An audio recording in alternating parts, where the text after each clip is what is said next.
media semana, el presidente de la Federación Rusa, Vladimir Putin, empezó un ataque masivo y abusivo también contra su vecino país llamado Ucrania. En Ucrania también hay iglesias cristianas. Justamente el día viernes, mi hermano, que es pastor en Selendín, envió un video donde un pastor de Irlanda, que es amigo de su esposa, había enviado un video donde ellos están orando y cantando a Dios para que haga posible que esta guerra pueda detenerse. La razón por que Vladimir Putin ha invadido Ucrania es simplemente por ambición territorial. Ustedes saben que los pueblos tienen historias. Él piensa que en el pasado Ucrania era territorio ruso. Es como si nosotros dijéramos hoy día, supongamos que se levante el presidente que ha nacido en el Cusco y diga, bueno, el imperio incaico abarcó desde Quito, Ecuador, hasta Río Maule en Chile y hasta Tucumán en Argentina. Así que vamos a recuperar todo ese territorio. Probablemente muchos peruanos estarían de acuerdo, pero sería ignorar varios tratados internacionales de los cuales somos signatarios, en los cuales, por un acuerdo general, se trazaban los límites de cada nación. Entonces, sería completamente irracional el día de hoy que algún presidente peruano se le ocurriera recomponer el territorio de lo que fue aquello que se llamaba Imperio de los Incas, a menos que haya un acuerdo pacífico entre las naciones. Entonces, en estos días tenemos que estar orando a Dios para que Dios pueda detener esa mano abusiva y agresiva del presidente Vladimir Putin de la Federación Rusa. Y especialmente oremos para que las iglesias cristianas en Ucrania puedan seguir orando. Hay varios misioneros que valientemente han tenido unidad a pesar de la amenaza que hay en estos días. Les recuerdo que hay varias historias en la Biblia donde Israel, siendo un pueblo pequeño, derrotó a naciones muy grandes, a imperios muy grandes, como Asiria, por ejemplo, como Babilonia, por ejemplo. Y hay una historia muy bonita en la Biblia de Josafat. Josafat estaba a punto de empezar a ser atacado también por naciones poderosas. Y en el capítulo 20 del primer libro de Crónicas hay un evento donde Dios mismo defiende a Israel. Generalmente Dios defiende a los más pequeños que son atacados por los más grandes, lo cual se espera de un Dios que es justo y misericordioso. Así que les ruego y recomiendo que en estos días estemos orando por la paz en ese lugar, porque cualquier error de cálculo militar, un solo misil que sea por error disparado a cualquier país que es miembro de la OTAN, eso podría iniciar la Tercera Guerra Mundial, porque la OTAN está formada por 27 o 30 países, y oremos para que Dios nos libre de una guerra de esta naturaleza, que no será como la Segunda Guerra Mundial, pero todavía no todos los países tenían armas nucleares, sino que tenemos varios países nucleares. China, Corea del Norte, Irán está a punto de conseguir armas nucleares, Francia los tiene, Inglaterra los tiene, Estados Unidos los tiene, la Federación Rusa también los tiene. Entonces, una tercera guerra mundial no es deseable para nadie. De manera que, aunque no tenemos que ser apocaliptistas, en el sentido de que ya viene el apocalipsis, es nuestro deber de creyentes orar por la paz en el mundo. Y en esta mañana, en este contexto donde hay bastante lamento y llanto y lloro en Ucrania, justamente, no solamente en ese país, por la guerra hay lamentación, pero hay llanto y lloro, lamentación en todo el mundo por varias razones. Y cae muy bien en esta mañana tratar la segunda bienaventuranza. Y la segunda bienaventuranza dice así en Mateo capítulo 5, y el versículo que nos toca hoy día dice así: bienaventurados los que lloran, porque ellos serán consolados. Esa es la bienaventuranza que Cristo pronunció en el Sermón del Monte. Y vamos a meditar en forma algo detallada sobre esta bienaventuranza.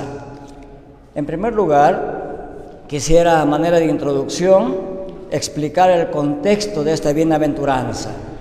Ustedes recuerdan que Lucas capítulo 4 registra un evento en la vida ministerial de Jesucristo. Este evento sucedió en la sinagoga de Nazaret. Jesucristo, como de costumbre, entró ahí un séptimo día de la semana y le fueron dadas las Escrituras. Y él abrió las Escrituras en el capítulo 61, versículos 1 y 2 y 3 de Isaías.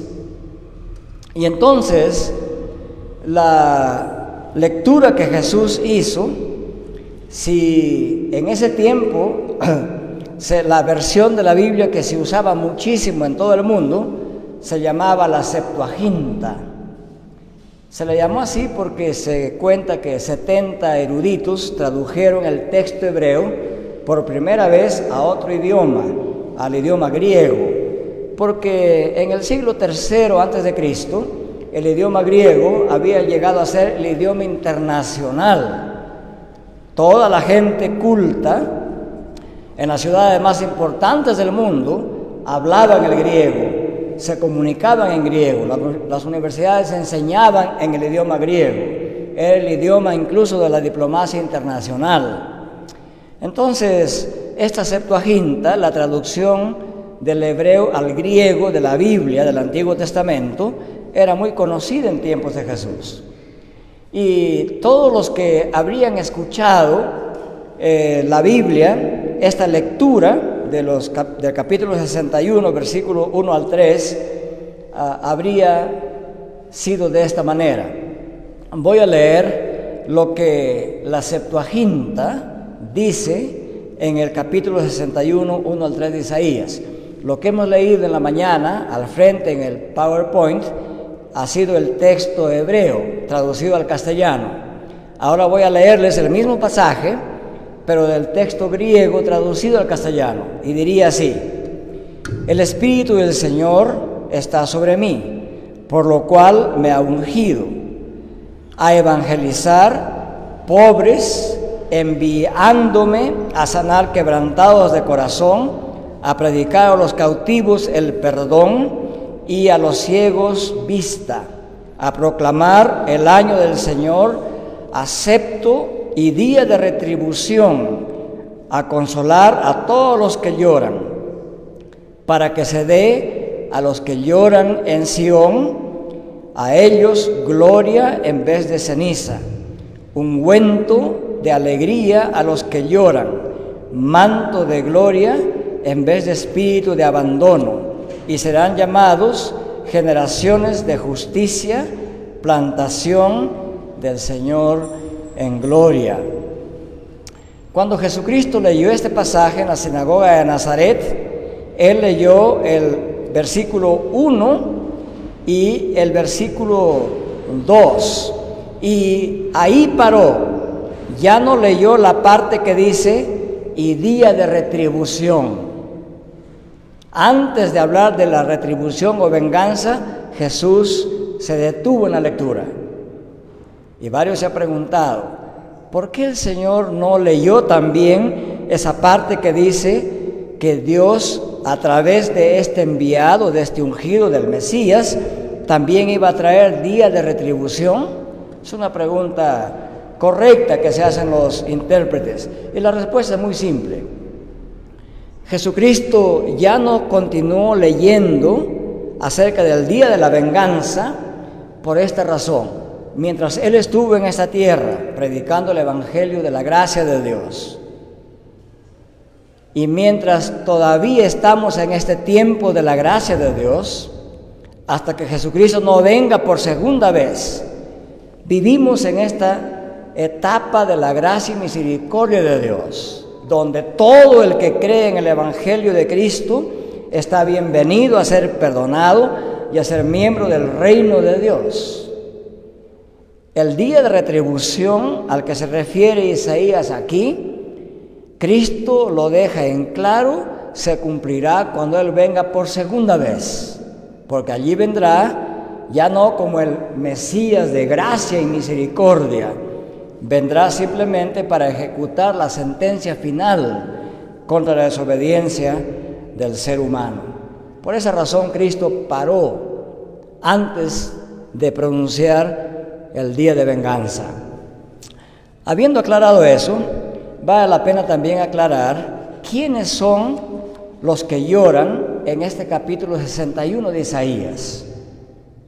La bienaventuranza dice, Jesucristo la declaró, bienaventurados los que lloran, porque de ellos es el reino de los cielos. No dijo así, ¿verdad? Bienaventurados los que lloran, porque ellos serán consolados.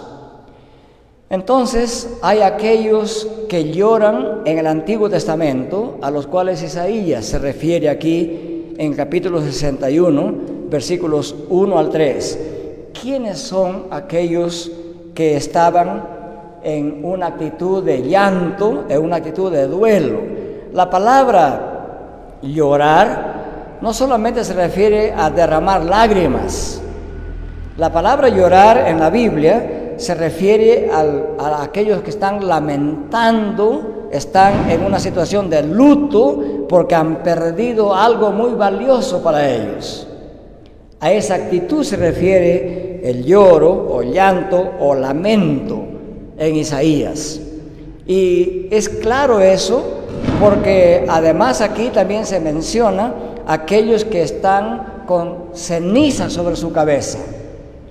Y los que estaban en una situación de lamento y de tristeza, literalmente cogían la ceniza y se la ponían sobre la cabeza como una señal de que estaban en una situación de tristeza, de aflicción, de lamento y de llanto por algo que habían perdido. Isaías, en el capítulo 61, está anunciando que después de este severo castigo que Dios había decretado sobre Israel y que en este tiempo que estaban cautivos en Babilonia, ellos estaban en una situación de luto, de lamento, de llanto y de lloro. El libro de los Salmos registra esta actitud de los judíos cautivos en Babilonia. Ellos declaran que ni siquiera podían cantar los salmos de la Biblia. Y dicen, ¿cómo podemos cantar si no estamos en Jerusalén, no estamos en Sión, si no estamos en nuestra propia tierra que Jehová nos dio como heredad? Ellos dicen, prefiero que mi lengua se pegue a mi paladar. Es decir, se rehusaron a cantar y más bien estaban en una situación de lamento porque habían sido expulsados de la tierra que Dios les había dado por heredad. Y habían sido expulsados por Dios mismo. Esto es lo que les causaba profundo dolor. Una vez que estuvieron décadas, casi 70 años habían pasado ya de esa cautividad.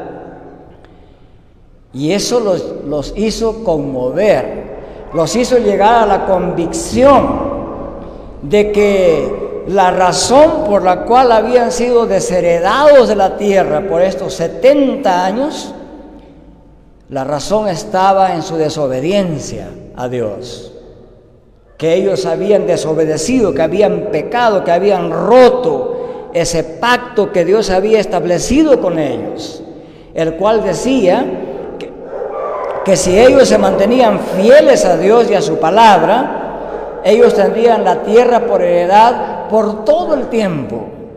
Y al mismo tiempo, ese pacto señalaba que si ellos desobedecían a Dios y se copiaban las costumbres de las naciones que los rodeaban y pecaban contra Dios y se hacían idólatras igual que los demás, entonces Dios los arrancaría de la tierra.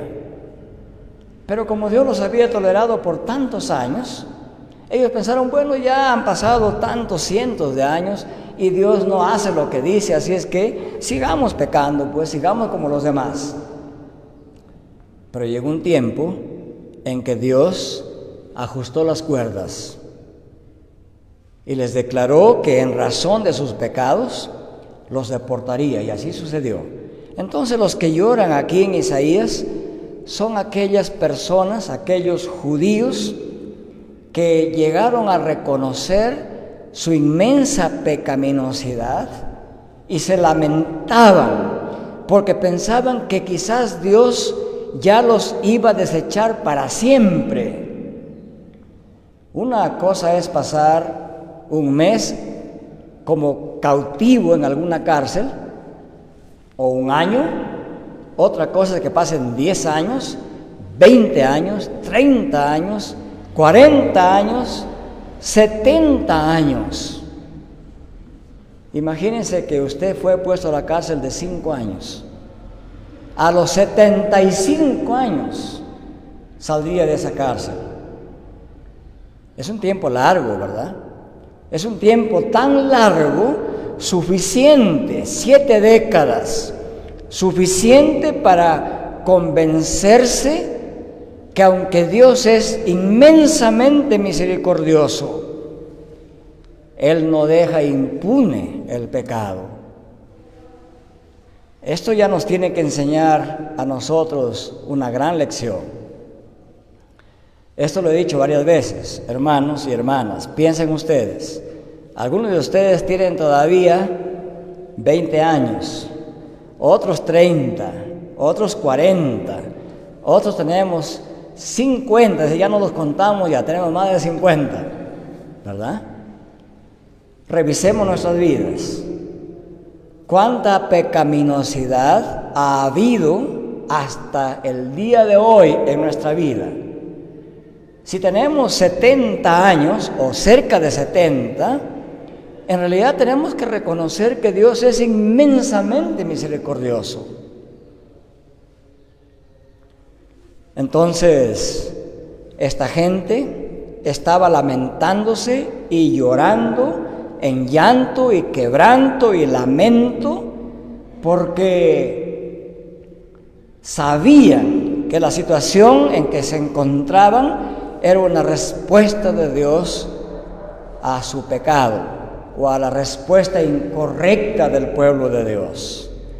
Pero en este capítulo 61, Dios le anuncia al pueblo de Israel mediante el profeta Isaías que Él ha enviado a un ungido, a un siervo especial, ha enviado al Mesías para que levante esta situación en que se encontraban, para que elimine las condiciones de cautividad y más bien para que les predique un año de gracia, un año de bendición, un año de perdón, y que los iba a recibir de nuevo en la comunión con Él. Y claro, uno se pregunta, ¿cómo puede Dios, que es santo y justo, recibir de nuevo a un Israel tan pecador como fue? Bueno, la respuesta de Dios es bastante directa. Dios puede hacer esto a través de que su siervo, su ungido, sea sacrificado siendo completamente santo y justo en lugar de ese pueblo pecador. Y eso es lo que explica Isaías 53. Y eso es también lo que ha hecho Jesús el Mesías por nosotros. ¿Cómo puede Dios aceptar a un pecador como yo en su presencia? A un pecador como usted, ¿cómo lo puede recibir a su comunión? ¿Cómo lo puede perdonar? La única manera es mediante el sacrificio expiatorio. y vicario de Jesucristo. El sacrificio expiatorio, vicario y propiciatorio de Cristo. ¿Qué significa eso? Significa que cuando Cristo murió en la cruz, murió vicariamente, es decir, en nuestro lugar. Y murió también propiciatoriamente, es decir, con ese sacrificio apaciguó a Dios, se interpuso entre Dios y nosotros, y Él absorbió todo el castigo de Dios en nuestro lugar. Eso es propiciación.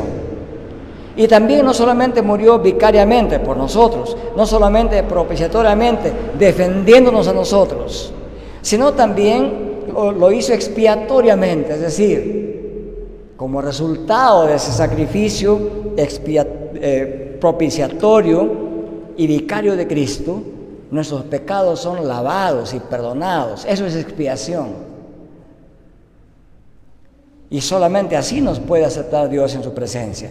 De eso habla Isaías, y en ese sentido Isaías está anunciando el Evangelio a través de ese Mesías, ahí en esos tiempos, más de 700 años antes de Cristo.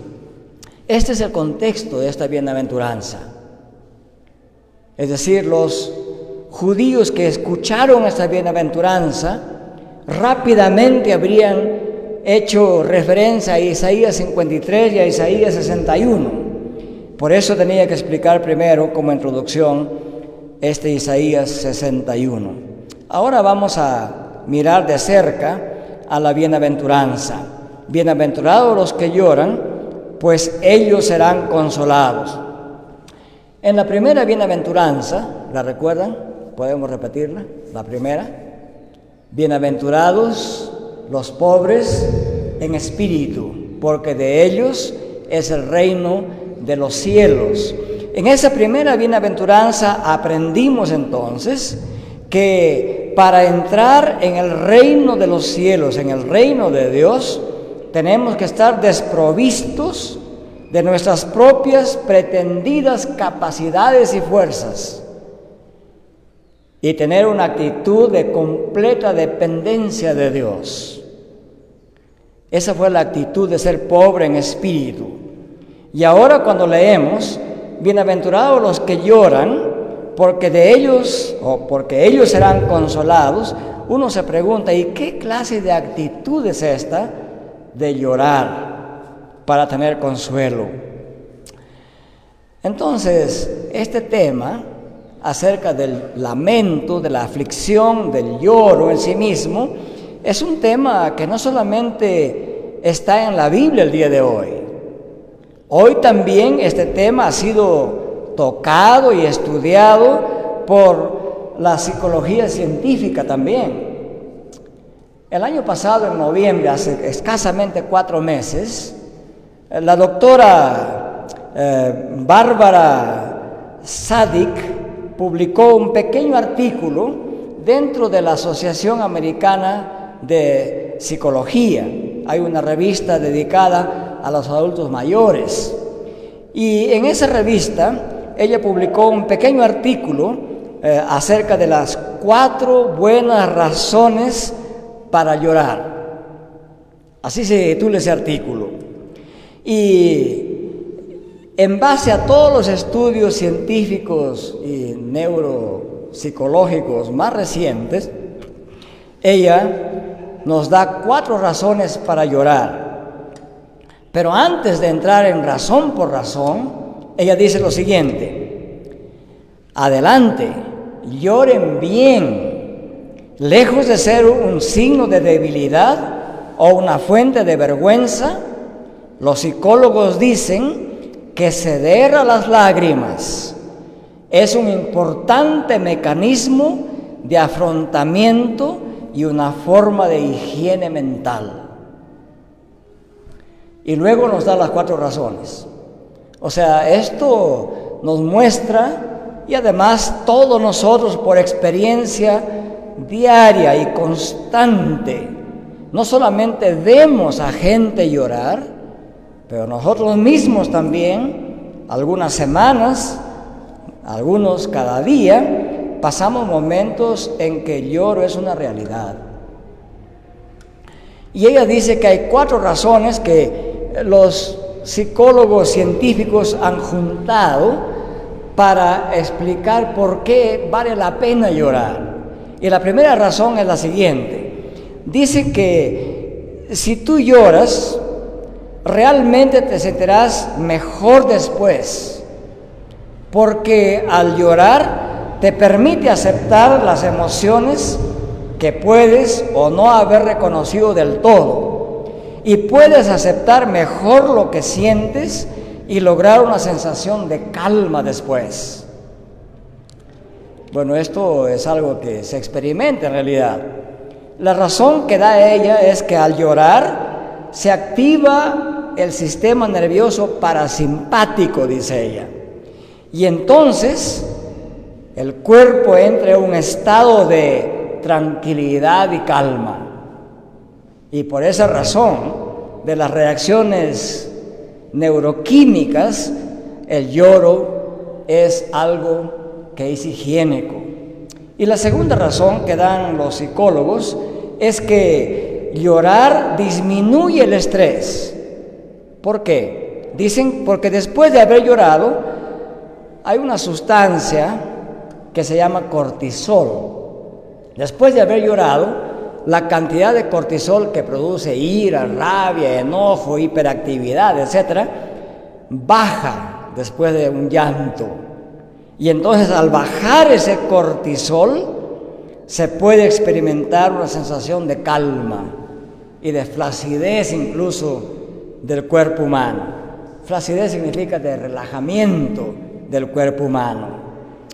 Y la tercera razón que ella da, en base a los estudios de neurociencia, es que llorar crea lazos sociales más fuertes entre personas. ¿Por qué? Porque el llorar es una señal social para los demás de que la persona que está llorando necesita ayuda, necesita consuelo.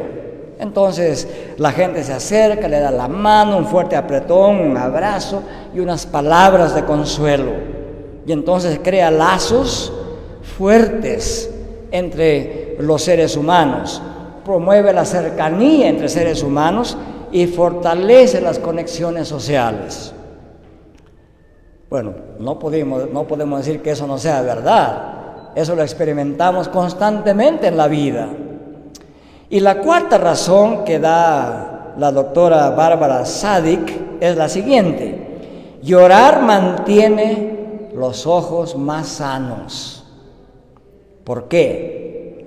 Ella sostiene que los estudios demuestran que la córnea o la superficie frontal del ojo es similar a un cristal de reloj, dice ella, en el sentido de que protege el globo ocular interno y entonces tiene que permanecer despejado, y que después de haber derramado lágrimas, eso humedece bien la córnea y que las lágrimas ayudan a estas funciones.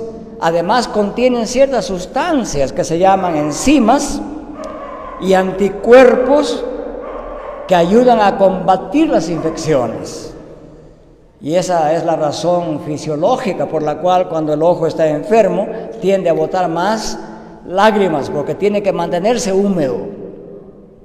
Si los ojos se secan, usted no los puede abrir, no puede ver, le va a doler. Y por esa razón entonces dice que el llorar mantiene también a los ojos sanos.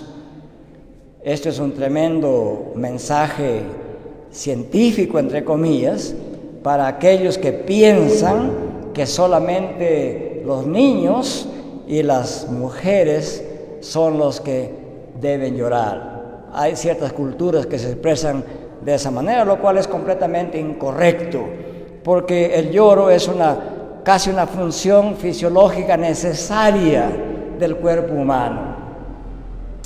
Muy bien, entonces estas razones, de hecho, son razones verdaderas, pero son puramente, digamos, funciones fisiológicas y neuroquímicas.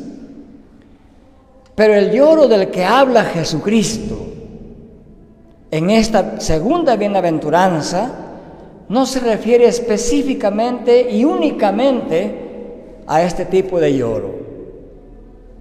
Porque, como ustedes saben, los seres humanos pueden llorar por cualquier razón. Pueden llorar porque han perdido un familiar, pueden llorar porque su orgullo ha sido herido, pueden llorar por envidia porque se sienten en la más profunda pobreza mirando a los demás que tienen cosas. Es decir, hay una serie de razones por las cuales uno puede llegar al llanto, al lloro, a la aflicción, al lamento, al luto incluso. Entonces, vale la pena preguntarse, ¿a qué tipo de lloro? ¿Quiénes son los que lloran según esta bienaventuranza? Ya hemos visto qué dice Isaías sobre eso. Ahora nos preguntamos, cuando Jesucristo dice, bienaventurados los que lloran porque ellos serán consolados, ¿a qué exactamente se refiere? Y tenemos que plantearnos 3 preguntas para entender esta bienaventuranza. Primera pregunta, ¿quiénes son los que lloran según esta bienaventuranza? ¿Por qué Jesús los considera bienaventurados? ¿Por qué dice que es una felicidad, es una bendición el llorar? Eso es lo que dice Jesús. Y en tercer lugar tenemos que preguntarnos cómo, cuándo y por quién seremos consolados. Vayamos a la primera interrogante. ¿Quiénes son aquí los que lloran en esta bienaventuranza? Creo que podemos decir de manera directa que aquí los que lloran son todas aquellas personas que, habiendo conocido a Dios, le han dado las espaldas a Dios y se encuentran en una situación tal que reconocen que ese acto de dar las espaldas a Dios es un acto completamente erróneo de su parte. Habían experimentado estas personas el amor de Dios, la misericordia de Dios, una relación de armonía entre ellos y Dios. Pero al desobedecer a Dios, se rompió esa relación. Y hay que decir, queridos hermanos, que en la experiencia cristiana, el sentirse lejos de Dios produce un dolor mucho más profundo que incluso el separarse de un ser querido. Usted no va a experimentar eso hasta que no conozca el amor de Dios, hasta que usted mismo no ame a Dios, como dice Cristo: amarás al Señor tu Dios con todo tu corazón, con toda tu alma, con todas tus fuerzas. Cuando el creyente llega a amar a Dios con esa intensidad y luego se siente separado de Dios, eso produce un dolor profundo. Y por supuesto que al reconocer este pecado de dar la espalda a Dios, se produce llanto y lamento y lágrimas. Recuerden lo que experimentó David. David era un fiel siervo de Dios, pero llegó a cometer terribles pecados delante de Dios. Y Dios le ajustó las cuerdas fuertemente, hasta que David puede confesar diciendo: ríos de lágrimas corren por mis ojos.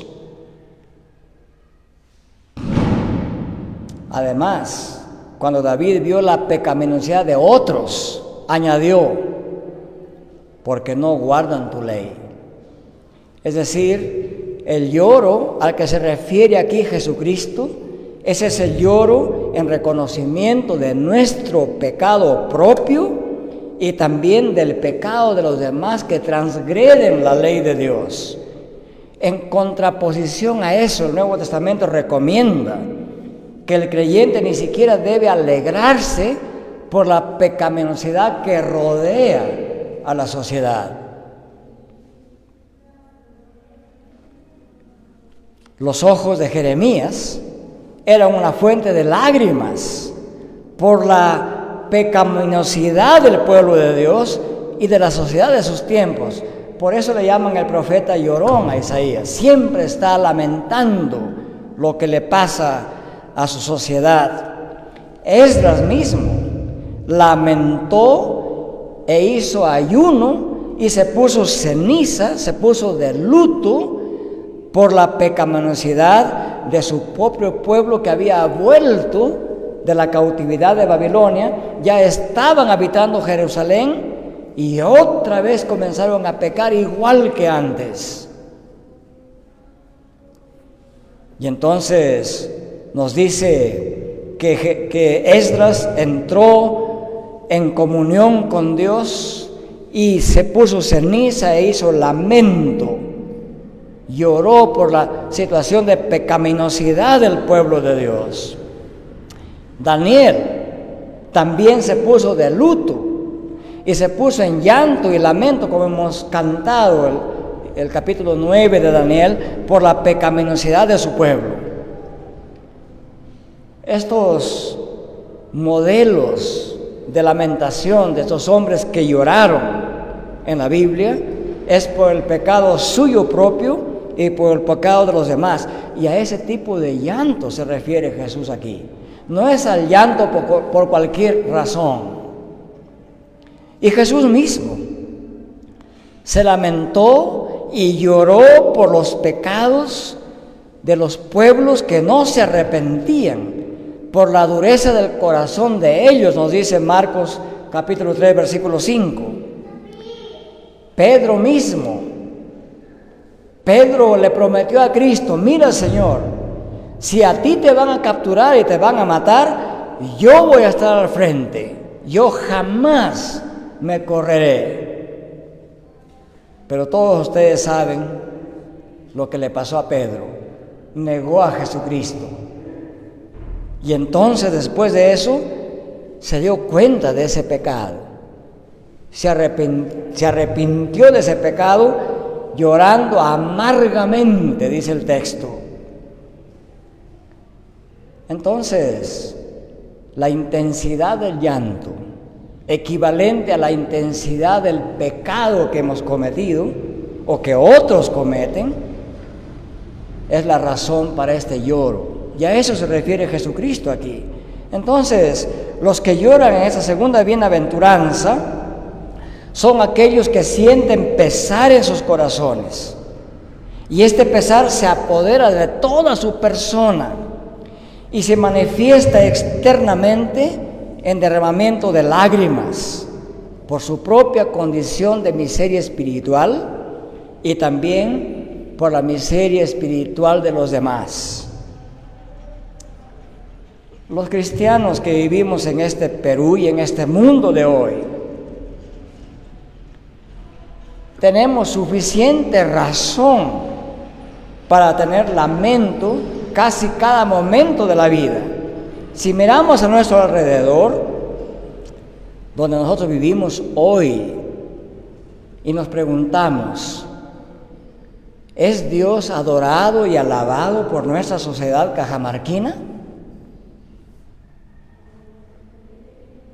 A pesar que está prohibido, por ejemplo, el carnaval estos días, cientos de jóvenes, varones y mujeres, celebrando este carnaval en estos días de una manera ilegal, dándole la espalda no solamente a Dios, pero a la propia ley general de nuestra sociedad. Y bueno, eso es algo pequeño todavía. Podemos pensar en toda la pecaminosidad de nuestro país, en toda la idolatría de nuestra patria, en toda la corrupción que hay en nuestro país. ¿Cómo no tener ganas de llorar y lamentarse por eso? Dios es deshonrado cada día en nuestra patria y en el mundo entero. Nuestro país formalmente Y nuestros caseríos y pueblos pequeños formalmente desafían a la palabra de Dios.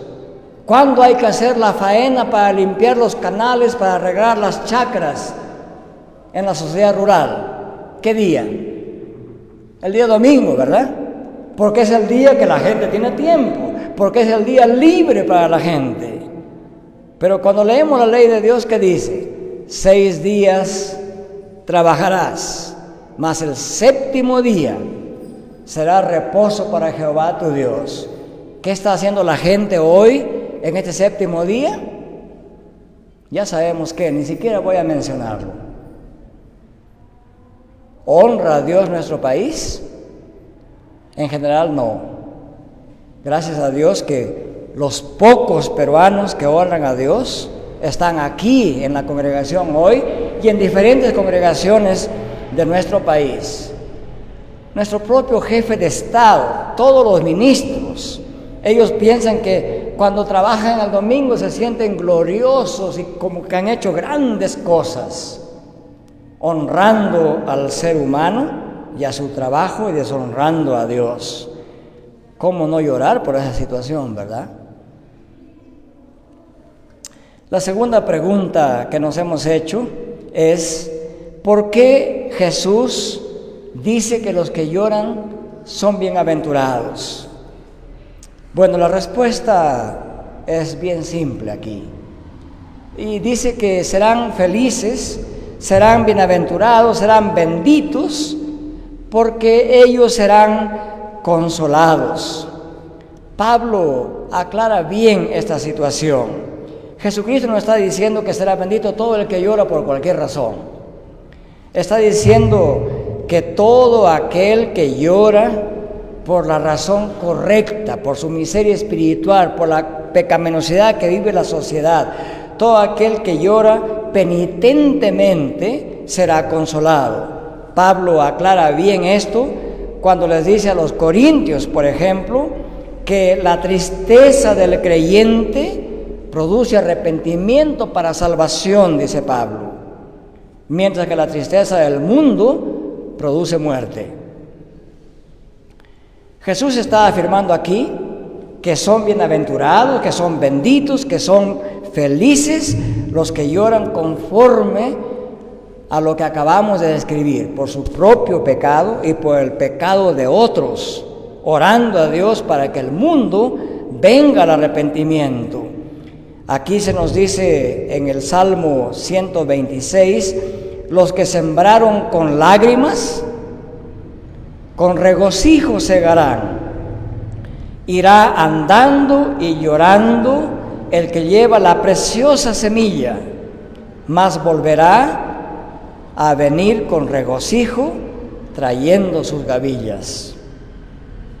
Es que el perdón que Dios otorga al pecador penitente que se lamenta y se arrepiente, el perdón lo fortalece y el perdón le da paz a esa persona y le da libertad.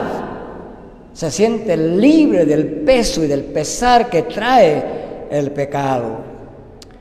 Por eso nos dice el Salmo 35, porque un momento será su ira, pero su favor, o sea, su gracia, dura para toda la vida.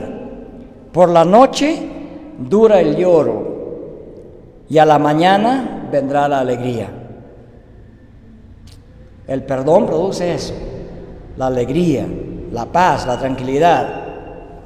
Sacrifica a Dios alabanza, nos dice el Salmo 50, y paga tus votos al Altísimo, e invócame en el día de la angustia. Te libraré y tú me honrarás. El perdón y la gracia de Dios producen paz, tranquilidad, alegría, calidad de vida en realidad. La tercera pregunta que nos hemos planteado es: ¿por quién, cómo y cuándo seremos consolados? Primero respondamos: ¿quién es nuestro consolador? Hemos visto que en el Antiguo Testamento Dios mismo es el consolador. Él viene desciende a consolar a su pueblo.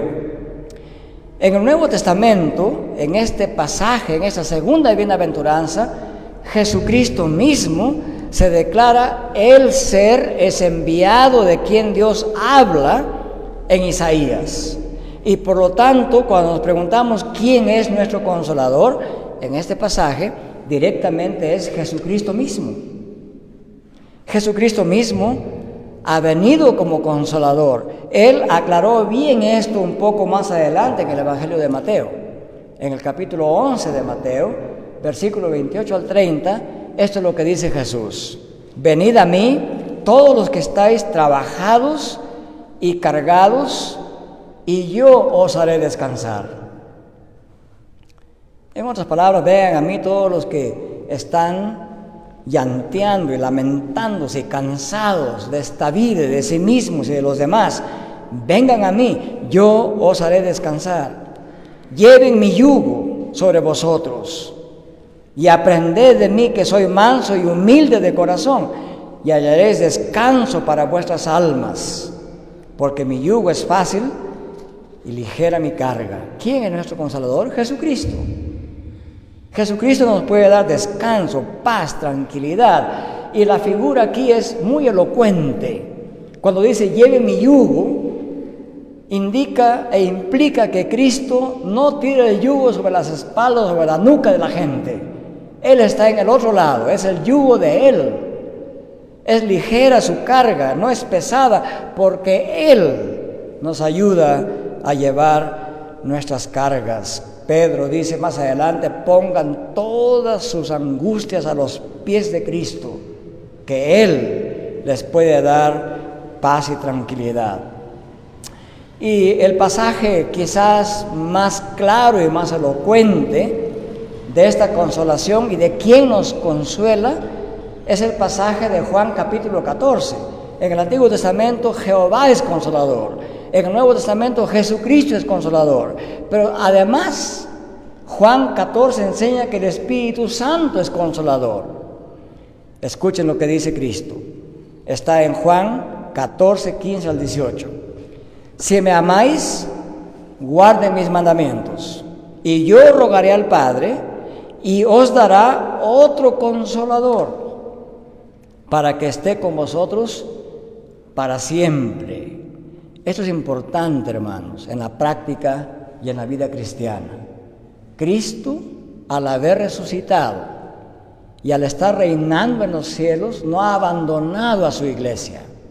Ningún creyente está abandonado. Es completamente incorrecto cuando un creyente dice: me siento solo. Puede ser que sea verdad que así se siente, pero el Evangelio le responde: oye, no estás solo ni sola. Si eres creyente en Cristo Jesús, esta promesa es verdadera para ti. Os dará otro consolador para que esté con vosotros para siempre. Cuando el creyente está informado de esto, ese sentimiento de sentirse solo puede ser combatido eficientemente.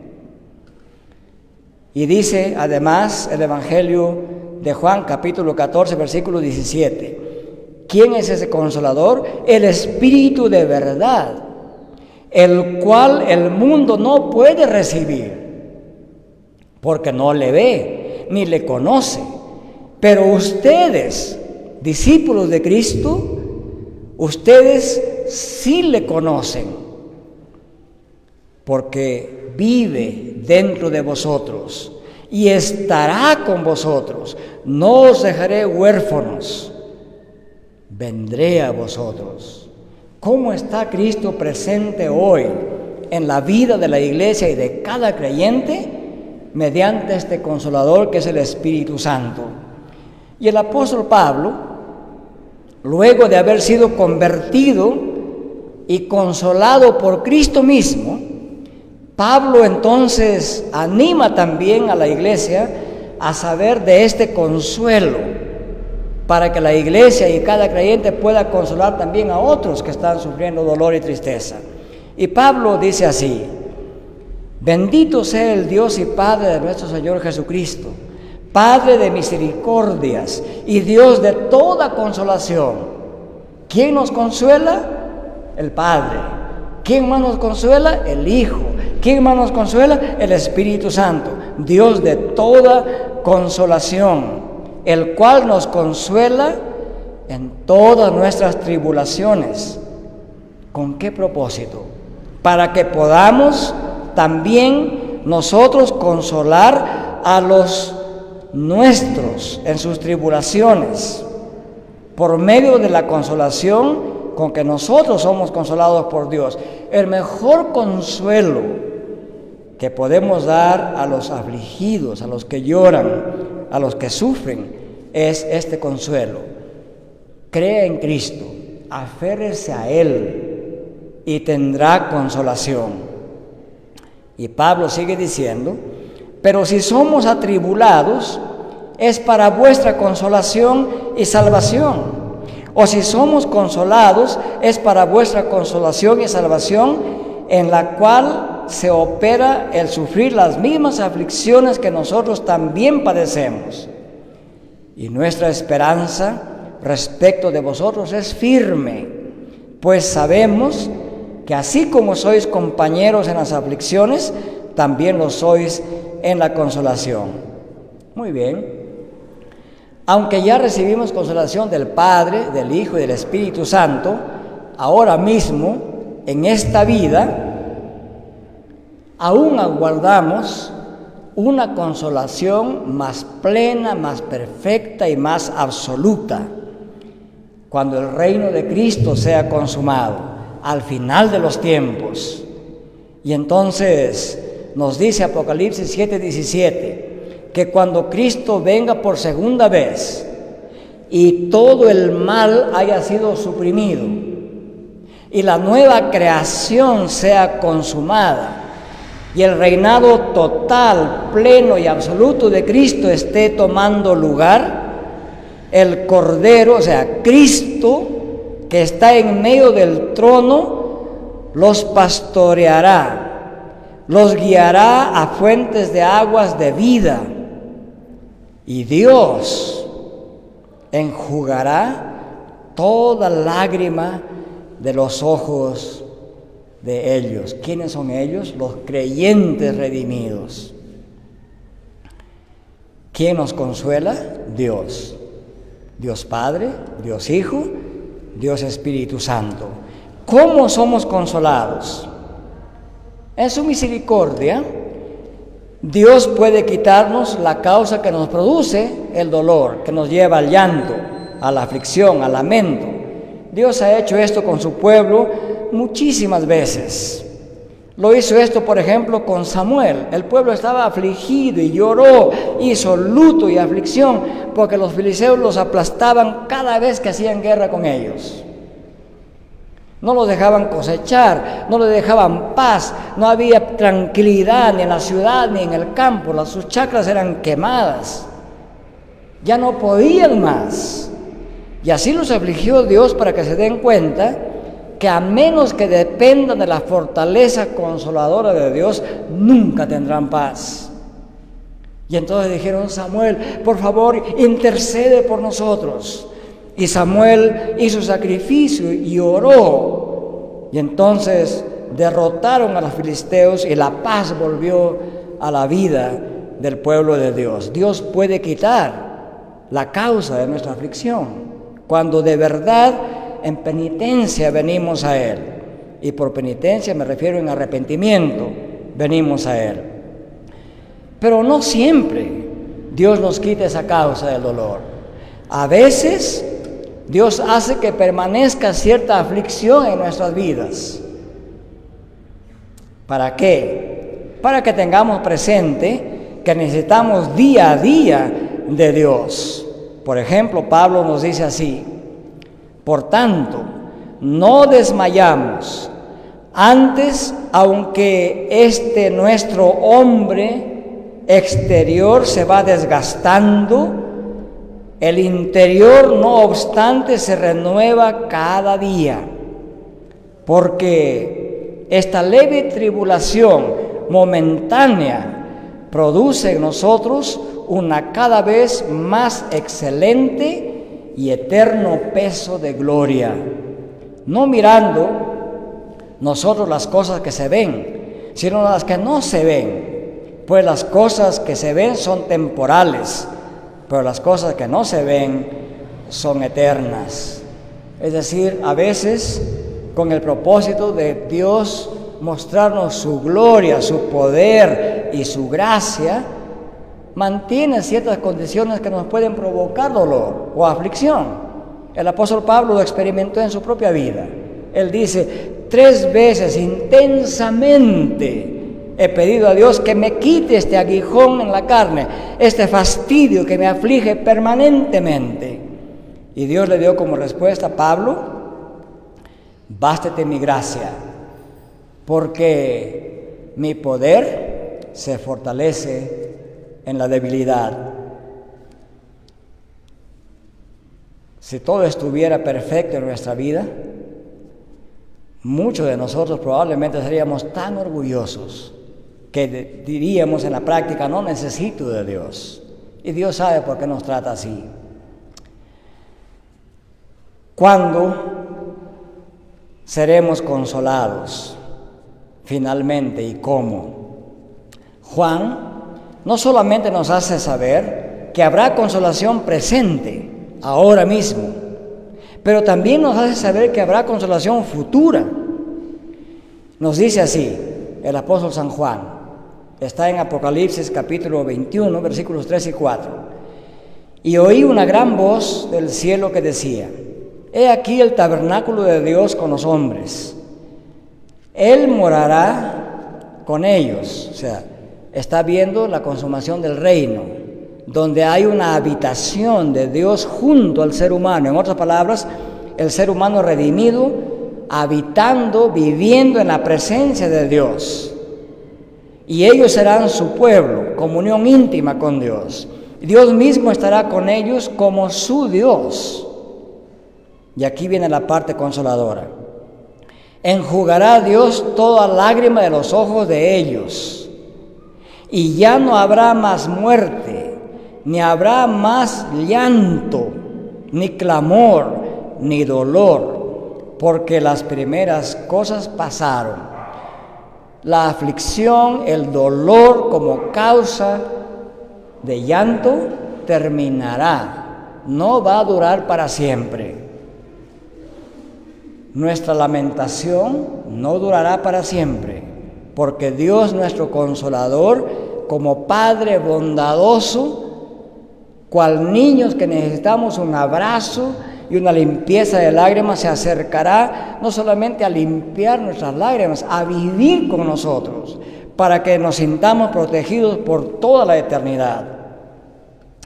Quisiera concluir esta reflexión sobre esta bienaventuranza. Bienaventurados los que lloran, porque ellos serán consolados. En el siglo XVII, a comienzos del siglo XVII, nuestros hermanos reformados de Holanda y de otros países se reunieron y escribieron un catecismo que se llama el Catecismo de Heidelberg. Lo tenemos escrito hasta el día de hoy, lo estudiamos constantemente los pastores, y espero que en el futuro lo estudiemos también en nuestra iglesia. Tiene una reflexión para cada domingo.